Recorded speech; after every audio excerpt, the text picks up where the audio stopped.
ओम श्री गणेशाय नमो। पंचसप्तत्यधिकशततमोऽध्याय।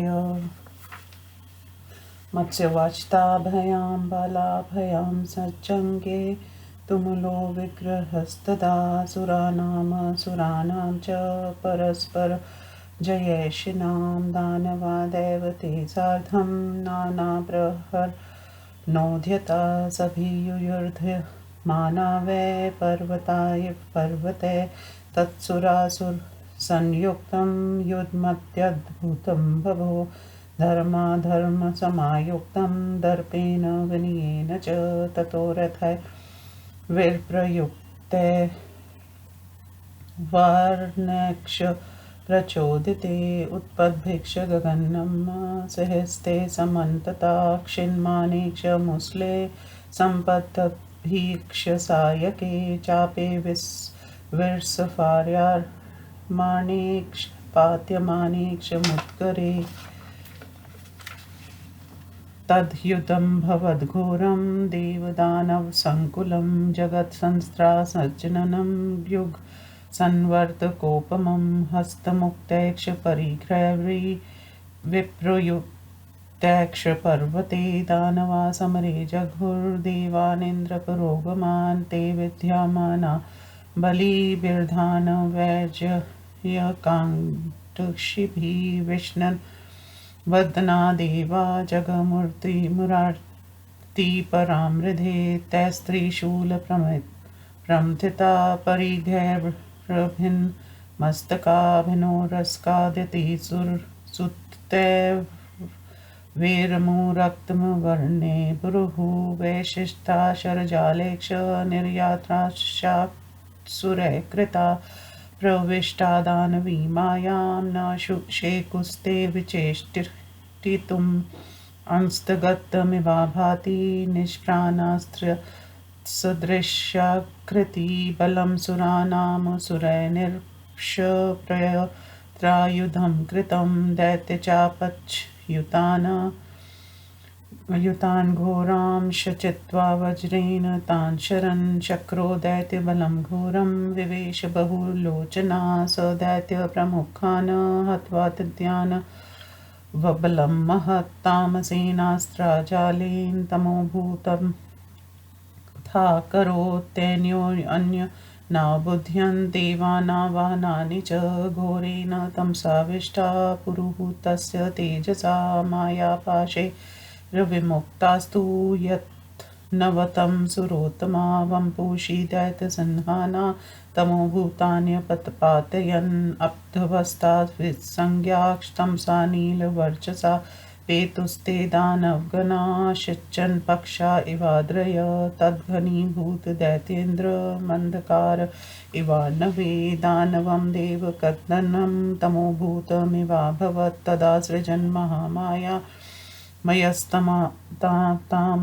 दहन् युगान्तोऽध्योतजननी सृष्टामो वेणवाहिना सा ददाह तथा सर्वान् मायामयविकल्पिता दैत्याक्षरादित्य वपुषा सद्य उत्तस्थुराभवे मायामौर्वीं समासाद्य दहामाना दिवोकसाभे जिरे चेन्द्रविश्यं शीतांशुसलिलप्रदं ते द्वहामानाहौर्वेन वहिना नष्टचेतसा शंशुसुरविर्जना देवा सन्तप्ता शरणेक्षिणा सत्तं ते माया सैन्य हन्यमाने च दानवे चोदितो देवराजेन वरुणो वाक्यं ब्रवीत् उर्वो ब्रह्माश्रिज शक्र तपस्तेपे सुदारुणम् पूर्वतेजस्वी सदृशो ब्रह्मानुगुणे तं तपन्तमिवादित्यं तमसा जगदव्ययम् उपतस्तु रुमुनिगणा दिव्या देवऋषिभिः सह हिरण्यकश्यपुश्चैव दानवो दानवेश्वरा ऋषिविज्ञापयामासु पुरा परं तेजसम् ऊर्जु ब्रह्मार्षयस्तं तु वचनं धर्मसंहितं ऋषिवंशेषु भगवंशी छन्मूलमिदं पदम् एकस्त्व मन्पत्यक्ष गोत्रायानयो न वृत्तते कौमारं व्रतमास्थाय कलेशमेवानुनर्वतसे बहुनि विप्र गोत्राणि मुनिना भावितात्मान् मनाम् एकदेहानि तिष्ठन्ति विविक्तानि विना प्रजा एवमुच्छिन्नमूलैक्ष पुत्रैर्नो नास्ति कारणं भवांस्तु तपसा श्रेष्ठो प्रजापति समुद्युति तत्र वर्तस्व वंशाय वर्धयात्मान मात्मना तव्या धर्मो जिर्तस्तेन दित्यां कुरुत वैतनुम् स मुक्तो मुनिभिर्होवो ममर्सुताडिता जर्गैतान् ऋषगानान् वचनं चेदं ब्रवीत यथायं विहितो धर्मो मुनिना शाक्तस्तु स आर्षवै सेवता कर्म वन्यमूलफलाशिना ब्रह्म यूनो प्रस्तुस्य ब्रह्मणास्यत्तमदर्शिना ब्रह्मचार्य सुचरितं ब्रह्माणमपि चालयेत् जानानावृत्स्यस्त्रो ये गृहाश्रमवासिना अस्माकं तु वरं वृत्तिवर्णाश्रमनिवासिनाम् अभक्षा वायु भक्षाश्दन्तोलूख लिन्नस्तथा अशंकुटादशतपा पश्चात् सहाक्षये एते तपसि तिष्ठन्ति वृत्तैरपि सुदुष्करे ब्रह्मचर्य पुरस्कृत्य प्रार्थयन्ति परां गतिं ब्रह्मचर्यार्धब्रह्माणस्य ब्रह्माणत्वं विधीयते एवमाहुः परे लोके ब्रह्मचार्यविदो जना ब्रह्मचर्यस्थितं धैर्यं ब्रह्मचर्यस्थितं तपा ये स्थिता ब्रह्मचर्य तु ब्रह्मणास्ते दिवि स्थिता नास्ति योगं विना सिद्धिर्वासिद्धिं विना यशा नास्ति लोके यशो मूलं ब्रह्मचर्यात् परं तपा यो निग्रोहेन्द्र ग्रामं भूतग्रामं च पञ्चकं ब्रह्मचर्येण वर्तेन किमता परमं तपा अयोगे केशधरन्मस् संकल्पे व्रतक्रिया अब्रह्मचार्यचर्या च त्रयं स्याद् दं संज्ञकं क्व द्वारा क्व च संयोग क्व च भावविपर्यया नन्वेयं ब्रह्मणा सृष्टा मनसा मानसी प्रजा यद्यस्ति तपसो वीर्यं युष्माकं विदितात्मनां सृजध्वं मानसान् पुत्रान् प्राजापत्येन कर्मणा मनसा निर्मिता यो निराधातव्या तपस्विभिः न दार्योगो बीजं वा व्रतमुक्तं तपस्विनां यदिदं लुप्तधर्मार्थं युष्माभिरहे निर्भये व्यहार्त्रं सद्भिरतर्थ तत्यर्थमस्तभिरिव मे मतं वपुर्दीप्तान्तरात्मानमेतत् कृत्वा मनोमयं दारयोगं विना स्रक्षे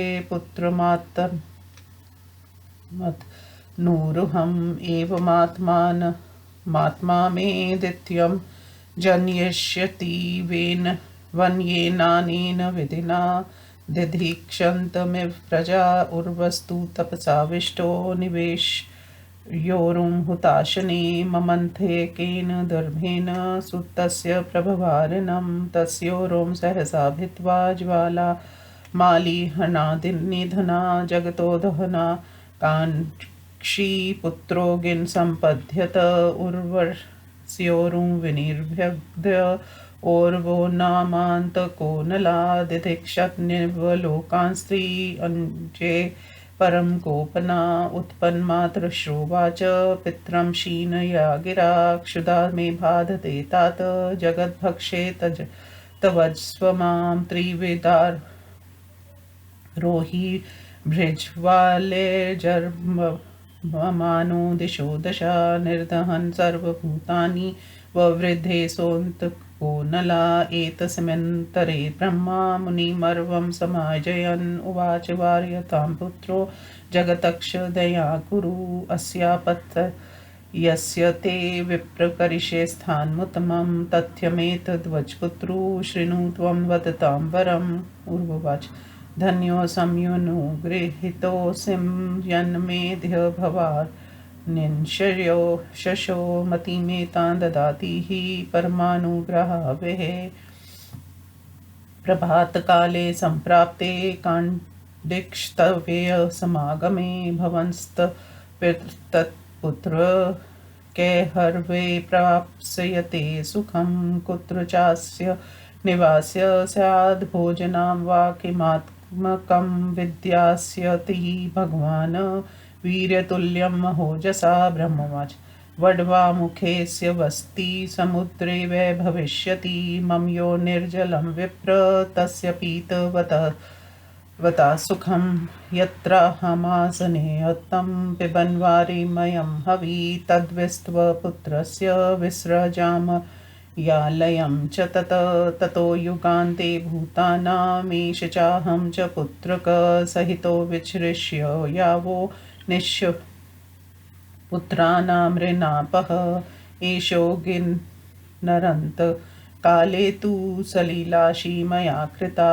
दहन सर्वभूतानां सदेवासुररक्षसाम् एवमस्तित्वतीतं सो गिना संवृत् ज्वालमण्डला प्रविवेशार्णवमुखं प्रक्षिप्य पितरीप्रभां प्रतियातस्तु ब्रह्मा ये च सर्वे महर्षया ओवर्षया गणे प्रभां ज्ञात्वा स्वां स्वां गतिम् उक्षिता हिरण्यकश्यपदुष्टात् तदा तन्महद्भुतम् उच्चे प्रणत सर्वाङ्गो वाक्यमेतदुवाचः भगवन्नद्भुतमिदं सर्ववित् लोकसाक्षिकं तपसा ते मुनिश्रेष्ठं परितुष्ट पितामह अहं तु त्वपुत्रस्य तव चैव महाव्रत भृत् इत्यवगन्तव्य साध्यो यदि कर्मणा तन्मा पश्य सम्पानन्त्यवेदवाराधने रतं यदि देन मुनिश्रेष्ठ तवैव सत्यात् पराजय उवाच धन्यो संयनुगृहीतोऽस्मि यस्य तेऽहं गुरुस्थिता नास्ति मे तपसानेन भयमधेय सुव्रत तामेव मायां गृहीष्व मम पुत्रेण निर्मितां निरन्धनामग्निं मयीं दुर्दशा पावकैरपि एषा ते स्वस्य वंशस्य वशगारी निग्रह सरंशक्ता शक्त्यात्मपक्षं च विपक्षं च प्रदर्शति एवमस्तित्वतीताग्रह प्रणमय मुनिपुण्डवं जगाम त्रिदिवं हृष्टं कृतार्थो दानवेक्षरा एषा दुर्विशा माया देवैरपि दुरासदा अवेर्ण निर्मिता पूर्वे पावकेनोर्वसूनना तस्मिंस्तु वियुतिथते दैत्य निर्वियर्षा न संशया शापो हास्या पुरा दत्ता सृष्टा येनैव तेजसा यदेषा प्रतिहन्तव्या कर्तव्यो भगवान् सुखी दीयतां मे सखा शक्र तो योनिर्षाकरा तेनाह स संगमये यादो वीक्ष समावृता मायामेतां हनिष्यामि त्वत्प्रसादान् संशया इति श्रीमत्स्य महापुराणे तारकामय संग्रामे पंचसप्ततिशतमो अध्याय। हिंदी अनुवाद। मत्स्य भगवान ने कहा, रविनंदन, तदंतन परस्पर विजय की अभिलाषा वाले देवताओं और दानवों की उन दोनों सेनाओं में घमासान युद्ध होने लगा। नाना प्रकार के शस्त्रास्त्रों से लैस हुए दानवगण देवताओं के साथ युद्ध करते हुए एक दूसरे से भिड़ गए। उस समय वे ऐसा प्रतीत हो रहे थे मानो पर्वतों के साथ भिड़ गए हों। देवताओं और असुरों के बीच छिड़ा हुआ वह युद्ध धर्म अधर्म तर्क और विनय से युक्त होने के कारण अत्यंत अद्भुत लग रहा था। उस समय रथों को पृथक आगे बढ़ाया जा रहा था, हाथियों को उत्तेजित किया जा रहा था। चारों ओर सैनिक हाथ में तलवार लिए हुए आकाश में उछल रहे थे, मुसल फेंके जा रहे थे, बाणों की वर्षा हो रही थी, धनुषों का टंकार हो रहा था, मुद्र गिराए जा रहे थे। इस प्रकार देवों और दानवों से व्याप्त हुए उस युद्ध ने भयंकर रूप धारण कर लिया। वे युगांत कालिक संवर्तक अग्नि की तरह जगत को भयभीत करने लगा। दानवगण समर भूमि में पृथक पृथक हाथों से फेंके गए परिघों और पर्वतों से इंद्र आदि देवताओं पर प्रहार करने लगे। इस प्रकार रणभूमि में विजयाभिलाषी बलवान दानवों द्वारा मारे जाते हुए उन देवताओं का मुख सूख गया और वे बड़ी कष्टपूर्ण स्थिति में पड़ गए। दानवों ने उन्हें शूलों से बींध डाला। परिघों की चोट से उनके मस्तक विदीर्ण तथा वक्ष स्थल चूर चूर हो गए और उनके घावों से अविरल रक्त प्रवाहित होने लगा। असुरों ने देवताओं को बाण समूहों से परिवेष्टित करके प्रयत्नहीन कर दिया। वे दानवी माया में प्रविष्ट होकर किसी प्रकार की भी चेष्टा करने में असमर्थ हो गए। देवताओं की वह सेना प्राण रहित की तरह विनिष्ट हुई सी दिख रही थी। असुरों ने उसे आयुध और प्रयत्न से रहित कर दिया। तदंतर सहस्त्र नेत्रधारी इंद्र व्रज द्वारा दैत्यों के धनुषों से छूटे हुए भयंकर बाणों को छिन्न भिन्न करके दैत्यों की भीषण सेना में प्रविष्ट हुए। उन्होंने प्रधान दैत्यों का वध करके दानवों की उस विशाल सेना को तामस अस्त्र समूह के प्रयोग से अंधकार में बना दिया। इस प्रकार इंद्र के पराक्रम से घोर अंधकार से घिरे हुए वे दानव परस्पर एक दूसरे को तथा देवताओं के वाहनों को भी नहीं पहचान पाते। इधर दानवी माया के पाश से मुक्त हुए श्रेष्ठ देवगण प्रयत्न करके दैत्य इंद्रों के अंधकारमय शरीरों को काट कर गिराने लगे। उस नील कांति वाले अंधकार से घिरे हुए वे दानवगण मूर्छित होकर धराशायी होते हुए ऐसे लग रहे थे मानो कटे हुए पंख वाले पर्वत हों। दैत्येंद्रों की वह सेना समुद्र में अंधकार की तरह एकत्रित हो गई और देवताओं द्वारा मारे जाते हुए दानव अंधकारमय से हो गए। ये देखकर मय दानव ने इंद्र की उस तामसी माया को नष्ट करते हुए अपनी महान राक्षसी माया का सृजन किया। वह और्व नामक अग्नि से उत्पन्न हुई और प्रलयकालीन भयंकर प्रकाश को प्रकट कर रही थी। मय द्वारा रची गई उस माया ने संपूर्ण देवताओं को जलाना आरंभ किया। इधर सूर्य के समान तेजस्वी शरीर वाले दैत्यगण युद्ध स्थल में तुरंत खड़े हुए। इस प्रकार औरवी माया के संपर्क से जलते हुए देवगण शीतल किरणों वाले एवं जल प्रदाता इंद्र की शरण में गए और अग्नि से जलने के कारण देवताओं की चेतना नष्ट हो रही थी। तब संतप्त हुए देवगणों ने शरण की इच्छा से व्रजधारी इंद्र के पास जाकर उन्हें सूचित किया। इस प्रकार अपनी सेना को माया द्वारा संतप्त होती तथा दानवों द्वारा मारी जाती देखकर देवराज इंद्र के पूछने पर वरुण ने इस प्रकार कहा, इंद्र उर्व के एक ब्रह्मर्षि के पुत्र हैं। वे पहले से ही तेजस्वी और गुणों में ब्रह्मा के समान थे। उन्होंने अत्यंत कठोर तप किया था। जब उनकी तपस्या से सारा जगत सूर्य की भांति स्तंभित हो उठा तब उनके निकट देव ऋषियों सहित दिव्य महर्षिगण उपस्थित हुए। उसी समय वहां दानेश्वर हिरण्यकशिपु दानव भी पहुंचे। वे तब ब्रह्म ऋषियों ने सर्वप्रथम उन परम तेजस्वी उर्व ऋषि को सूचना दी और फिर इस प्रकार धर्म युक्त कहा, ये ऐश्वर्यशाली उर्व ऋषियों के वशों में इस संतान परंपरा की जड़ कट चुकी है। एकमात्र आप शेष हैं, सो भी संतानहीन है। दूसरा कोई गोत्र की विधि करने वाला विद्यमान है ही नहीं और अब ब्रह्मचार्य व्रत को धारण कर क्लेश सहन करते हुए तप में ही लगे हुए हैं। भावतात्मा मुनियों तथा ब्राह्मणों के बहुत से गोत्र संतति के बिना केवल एक व्यक्ति तक ही सीमित रह गए। इस प्रकार मूल के नष्ट हो जाने पर हम लोगों को पुनः पुत्रोत्पत्ति का कोई कारण नहीं दिख रहा है। आप तो तपस्या के प्रभाव से श्रेष्ठ और प्रजापति के समान तेजस्वी हो गए हैं। अंतवंश प्राप्ति के लिए प्रयत्न कीजिए और अपने द्वारा अपनी वृद्धि कीजिए। आपने धर्मोपार्जन तो कर ही दिया है, इसलिए अब दूसरे शरीर की रचना कीजिए अर्थात संतानोत्पत्ति के लिए प्रयत्नशील हुई। मुनियों द्वारा इस प्रकार कहे जाने पर उर्व ऋषि के ममर स्थानों पर विशेष आघात पहुंचा। तब उन्होंने उन ऋषियों की निंदा करते हुए इस प्रकार कहा, ब्राह्मण कुलोत्पन्न जंगली फूल मूल का आहार करते हुए आर्ष कर्म के सेवन में निरत आत्मदर्शी ब्राह्मण की भली भांति आचरण किया गया ब्रह्मचार्य ब्रह्मा को भी विचलित कर सकता है। जो गृहस्थ आश्रम में निवास करने वाले हैं उन लोगों के लिए अन्य 3 वृत्तियां बतलाई गई हैं, परंतु वन में आश्रम बनाकर निवास करने वाले हम लोगों के लिए यही वृत्ति उत्तम है। जो लोग केवल जल पीकर वायु का आहार कर दांतों से ही ओखली का काम कर लेकर पत्थर पर कुटे हुए पदार्थों को खाकर 10 या 5 स्थानों पर अग्नि जलाकर उनके मध्य में बैठकर तपस्या करने वाले हैं तथा सुदुष्कर व्रतों का पालन करते हुए तपस्या में निरत हैं वे लोग भी ब्रह्मचार्य को प्रधान मानकर परम गति को प्राप्त होते। पर लोक में ब्रह्मचार्य की महत्व को जानने वाले लोग ऐसा कहते हैं कि ब्रह्मचार्य के पालन से ब्राह्मण को ब्राह्मणत्व की प्राप्ति होती है। ब्रह्मचार्य में धैर्य स्थित है, ब्रह्मचार्य में तप स्थित है तथा जो ब्राह्मण ब्रह्मचार्य में स्थित रहते हैं वह मानव स्वर्ग में स्थित है।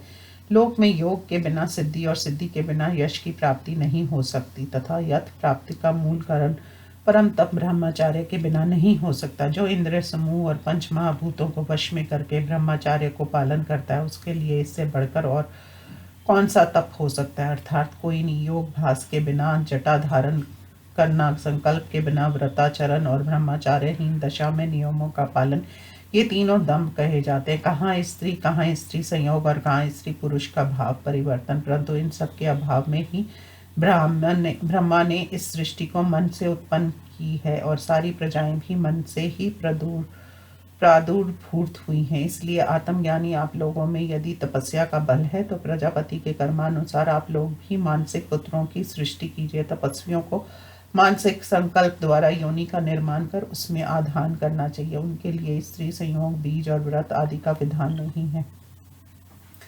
आप लोगों ने मेरे सामने निर्भय होकर जो ये धर्म और अर्थ से वहीन वचन कहा है ये सत्पुरुषों द्वारा अत्यंत गर्हित है। मेरे विचार से तो ये अज्ञानियों की उक्ति जैसा है। मैं अपने इस उदीप्त अंतरात्मा वाले शरीर को मनोमय करके स्त्री संयोग के बिना ही अपने शरीर से पुत्र की सृष्टि करूंगा। इस प्रकार मेरा आत्मा इस वन्य वानप्रस्थ विधि के अनुसार प्रजाओं को जला देने वाले दूसरे आत्मा पुत्र को उत्पन्न करेगा। तत्पश्चात उर्व ने तपस्या में संलग्न होकर अपनी जांघ की अग्नि में डालकर पुत्र की उत्पत्ति के लिए एक कुश से अग्नि मंथन किया। तब सहसा उनकी जांघ का भेदन कर ईंधन रहित होने पर भी ज्वालों से युक्त अग्नि जगत को जला देने की इच्छा से पुत्र रूप में प्रकट हुआ। इस प्रकार उर्व की जांघ का भेदन कर वह और्व नामक विनाशकारी अग्नि उत्पन्न हुआ जो परम क्रोधी और 3 लोगों को जला डालना चाहता था।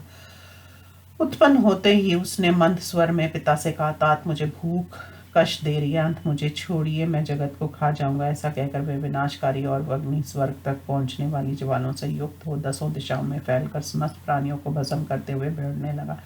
इसी बीच ब्रह्मा उर्व मुनि के निकट आए और उन्हें आदर देते हुए बोले, वे पर तो मेरी बात तो सुनो, अपने पुत्र को मना कर दो, जगत पर दया तो करो, मैं तुम्हारे इस पुत्र को उत्तम स्थान प्रदान करूंगा। वक्ताओं में श्रेष्ठ पुत्र, मेरी ये बात एकदम सच है। उर्व बोले, भगवान आज मैं धन्य हो गया, आपने मुझ पर महान अनुग्रह किया जो मेरे पुत्र के लिए इस प्रकार की बुद्धि दे रहे हैं। यह आपका मुझ पर परम अनुग्रह है, किंतु प्रातःकाल होने पर जब वह पुत्र मेरे पास आएगा तब मैं उसे किन पदार्थों से तृप्त करूंगा जिससे उसे सुख प्राप्त हो सकेगा। इसका निवास स्थान कहाँ होगा और इसका भोजन किस प्रकार होगा। मुझे आशा है कि आप इस महान तेजस्वी की पराक्रम के अनुरूप ही संविधान करेंगे। ब्रह्मा ने कहा, विप्रवर, समुद्र में स्थित बड़वा के मुख में इसका निवास होगा और मेरे उत्पत्ति स्थान भूत जल को यह सुख पूर्वक पान करेगा। जहाँ मैं जल में अपन हवि का पान करता हूँ, नियत रूप से निवास करता हूँ, वही हवि और वही स्थान मैं तुम्हारे पुत्र के लिए भी दे रहा हूँ। पुत्र तत्पश्चात युगांत के समय ये और मैं दोनों एक साथ होकर पुत्रहीन प्राणियों को पितृ शरण से मुक्त करते हुए विचरण करेंगे। इस प्रकार मैंने इस अग्नि को जल भक्षी तथा अंतकाल में देवता, असुर और राक्षसों सहित समस्त प्राणियों को दग्ध कर देने वाला बना दिया। ये सुनकर उर्व ने ए मस्तु ऐसा ही हो कहकर ब्रह्मा वाणी का अनुमोदन कर किया। तदुपरांत ज्वाला मंडल से घिरा हुआ वह अग्नि अपनी कांति को पिता उर्व में निहित कर समुद्र के मुख में प्रविष्ट हो गया। इसके बाद ब्रह्मालोक को चले गए और वहां उपस्थित सभी महर्षि और अग्नि की प्रभा का महत्व जानकर अपने अपने स्थान को चले गए। तदंतर उस महान अद्भुत प्रसंग को देखकर हिरण्यकशिपु उर्व मुनि को साष्टांग प्रणाम कर उच्च स्वर से इस प्रकार बोला, भगवान ये तो अत्यंत अद्भुत घटना घटित हुई है, सारा जगत इसका साक्षी है। मुनि श्रेष्ठ, आपकी तपस्या से पितामह ब्रह्मा संतुष्ट हो गए हैं। महाव्रत, आप ऐसा समझिए कि मैं आपका तथा आपके पुत्र का भृत्य हूँ। अंत यहाँ जो कुछ कार्य हो उसके लिए मुझे आज्ञा दीजिए, मुझे अपना शरणागत समझिए, मैं आपकी ही आराधना में निरत हूँ। मुनि श्रेष्ठ, इस पर भी यदि मैं कष्ट पाता हूँ तो ये आपकी ही पराजय होगी। उर्वु ने कहा, सुव्रत, यदि मैं तुम्हारे गुरु के रूप में स्थित हूँ तो मैं धन्य हो गया। तुमने मुझ पर महान अनुग्रह किया। अब तुम्हें मेरी इस तपस्या के बल से जगत में किसी प्रकार का भय नहीं है। इसके लिए तुम मेरे पुत्र द्वारा निर्मित उसी माया को ग्रहण करो जो ईंधन रहित होने पर भी अग्निमयी और अग्नि द्वारा भी दुर्धर्ष है। शत्रुओं का निग्रह करते समय यह माया तुम्हारे निजी वंश के वंश में रहेगी। ये आत्म पक्ष का संरक्षण और विपक्ष का विनाश करेगी। ये सुनकर दानेश्वर हिरण्यकशिपु ने एवं मस्तु ऐसा ही यो कहकर उस माया को ग्रहण कर मुनि श्रेष्ठ उर्व को प्रणाम किया और वह कृतार्थ होकर प्रसन्नता पूर्वक स्वर्ग को चला गया। वरुण कहते हैं, ये वही माया है जो अस्वा और देवताओं के लिए भी दुर्गम्य है। इसलिए पूर्व काल में उर्व के पुत्र और अग्नि ने निर्मित किया था। उस हिरण्यकशिपु दैत्य के मारे जाने पर निस्संदेह ये माया शक्तिहीन हो जाएगी, क्योंकि ये जिसके तेज से उत्पन्न हुई थी उन उर्व ऋषि ने इसे पहले ही ऐसा श्राप दे रखा है। अंत शक्र, यदि आप इसका विनाश करके सबको सुखी करना चाहते हैं तो जल के उत्पत्ति स्थान चंद्रमा को मुझे सखा रूप में प्रदान कीजिए। जल जंतुओं से घिरा हुआ मैं उनके साथ रहकर आपकी कृपा से इस माया को नष्ट कर डालूंगा, इसमें संशय नहीं है। इस प्रकार श्री मत्स्य पुराण के तारकामय संग्राम में 175वां अध्याय संपूर्ण हुआ। ओम नमः शिवाय।